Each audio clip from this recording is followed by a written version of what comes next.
Une rapide présentation des évolutions qui ont été mises en œuvre dans Yacobo dernièrement.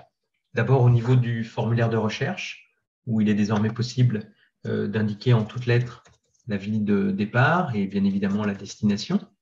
On va avoir la possibilité de saisir les dates de différentes façons. Ici, j'ai utilisé une saisie rapide en indiquant le mois par son index, mais je peux aussi utiliser la notion de mois comme on l'a fait au travers des GDS.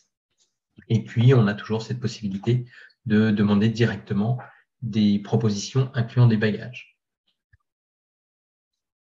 Les différentes propositions qui sont retournées sont actuellement classées dans la présentation qui est faite ici selon les spécifications de l'un de nos clients qui a souhaité mettre en avant différents types d'offres, celle qui est la plus rapide, celle qui est la moins chère, et celle qu'il suggère, qu'il recommande en fonction d'un certain nombre de ces critères. Je veux simplement mettre en évidence le fait que on va désormais mettre en avant les conditions d'annulation ou d'échange du billet, et on a également la possibilité, lorsque la compagnie propose des branded fares ou des family fares, d'afficher directement les offres alternatives à celles qui a été mise en avant dans un premier temps.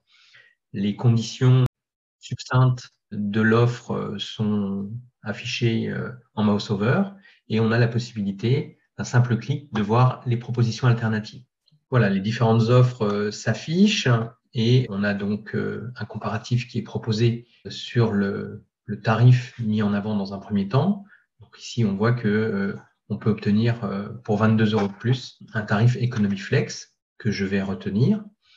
Autre nouveauté de Yacobo, le calcul du minimum connecting time.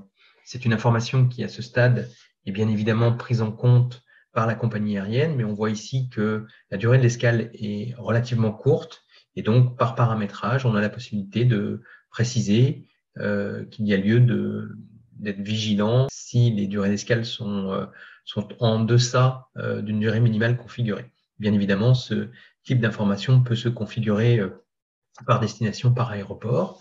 Voilà, on a à ce niveau-là encore la possibilité de voir quelles sont les offres possibles. On peut les sélectionner. On voit ici qu'elle va être prise en compte et on peut avoir une description complète de l'ensemble des family fares. Enfin, on aura la possibilité également de visualiser directement dans le formulaire les conditions qu'il est nécessaire de remplir pour pouvoir créer le dossier. Ici, typiquement, l'application m'invite à renseigner les données passeport, sans quoi je n'aurai pas la possibilité de réserver le voyage.